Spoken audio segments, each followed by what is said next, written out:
Welcome to the Delmarva Almanac.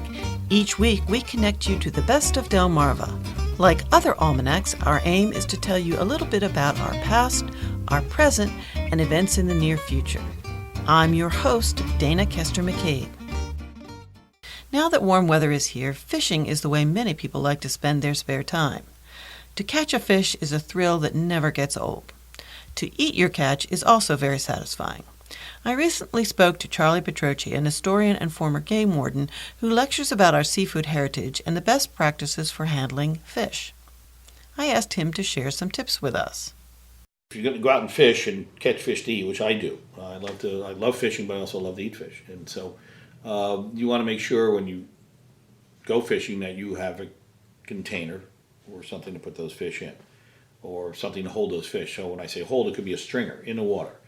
And if the water temperature is in good shape, not too warm, and you can hang those fish back in their own environment off a stringer, and then when you're done, you take them and put them in your truck on ice. Or if it's on a boat or shoreline, you certainly want to have a cooler with ice in there, or some kind of refrigerant to keep the fish chilled. So I like to freeze water bottles. To augment, I'll get a bag of ice, and block ice melts slower than bag ice. So block ice, and if you freeze old water bottle containers, soda bottles, put those in your cooler, they work great as well. Now, when you handle fish, a couple little tips.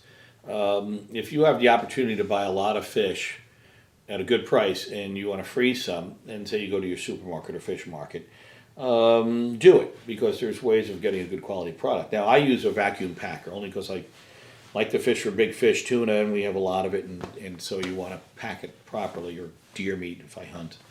But if you don't have a vacuum packer, a cheap way of packaging fish, you always want to use good quality baggies, plastic bags, is take a container of water, 10 quart or whatever it is, a tall pot like a stew pot, fill it halfway, 3/4 of the way with water, put your fish fillets in the bag, and then lower that bag into the water. And the pressure from the water will now press around the fish.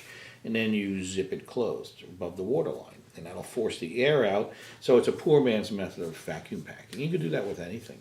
You could freeze fish in containers and blocks of ice.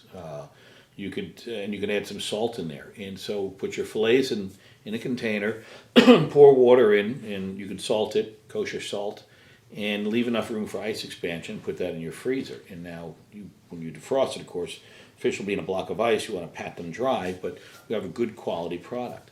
Clams, shellfish. You get a lot of clams. Someone want clamming, you got a lot of clams, or you have a bunch that you couldn't open. Put them in a good quality bag or container. Put them in a freezer, and they'll freeze to death. Now, when you take them out, put them in a bowl and shuck them open, and they'll be easy to open out because they're dead.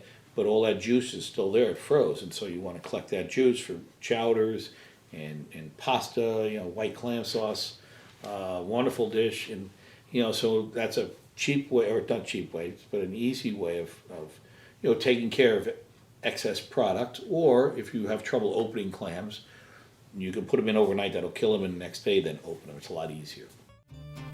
We'd like to thank our community partners, the Friends of Delmarva Public Radio, the Community Foundation of the Eastern Shore, and underwriters EatDrinkBuyArt.com for their help in bringing this program to you, our audience. Our theme music was provided by Brightside Studio.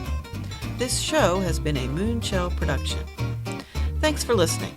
Until we meet again, may the rhythms and tides of Delmarva bring you good fortune.